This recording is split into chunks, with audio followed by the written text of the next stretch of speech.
បាទជំរាបសួរពុកម៉ែបងប្អូនម្ចាស់ជាការតរេនបាទខ្ញុំបាទឈ្មោះសុកវាសនាគឺជាបុគ្គលិកបច្ចេកទេសរបស់ក្រុមហ៊ុន Foreman បាទថ្ងៃនេះដែរខ្ញុំចង់ឆ្លើយសំណួរទៅកាន់បងប្រុសដែលគាត់បានសួរនៅក្នុង TikTok បាទសួរថា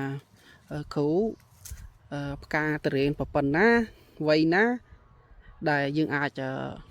បញ្ចេញត្រួយបានបាទអញ្ចឹងចង់ឆ្លើយសំណួរទៅគាត់គឺនេះគេហៅថា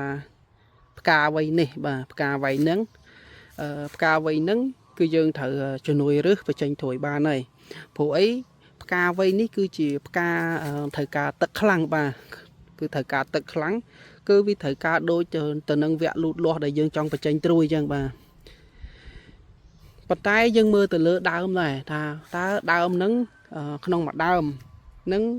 វាចេញស្រស់គ្រប់មែកអត់ហើយផ្កាប៉ុណ្ណឹងមិនចេះថាអូប៉ុណ្ណឹងលេងបានតែមួយមែកប៉ុណ្ណឹងហើយផ្សេងទៀតតែហៅភ្នែកផ្កាមកយើងយកបញ្ចេញត្រួយអាហ្នឹងក៏វាអត់សមស្របដែរបាទអញ្ចឹងយើងត្រូវមើលថាផ្កាប៉ុណ្ណឹងចេញគ្រប់មែកហើយ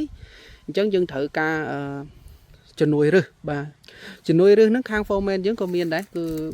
ផលិតផលដែលយើងប្រើប្រាស់ហ្នឹងគឺយើងប្រើប្រាស់ Humic Gold 1 លីត្របូកជាមួយនឹង Amino Sweet 1 លីត្រហើយនឹងបូក Super Tonic បាទ500 មីលីលីត្របាទអញ្ចឹងយើងលាយទឹក 1000 លីត្រ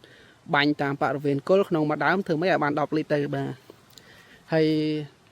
បាញ់ទៅលើស្លឹកបាទបាញ់ទៅលើស្លឹកគឺយើងប្រើប្រាស់2144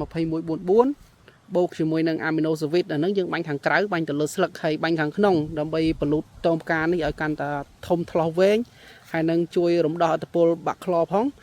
គឺយើងប្រើប្រាស់ជាមួយនឹង10/10បូកសារ៉ៃមាសហើយបូកនឹង Super លូតលាស់បាទ Super លូតលាស់នេះគឺសារធាតុរបស់វាគឺពពុះ Gibberellic acid បាទដល់ទៅ7%បាទអញ្ចឹងបងប្អូនបាទដែល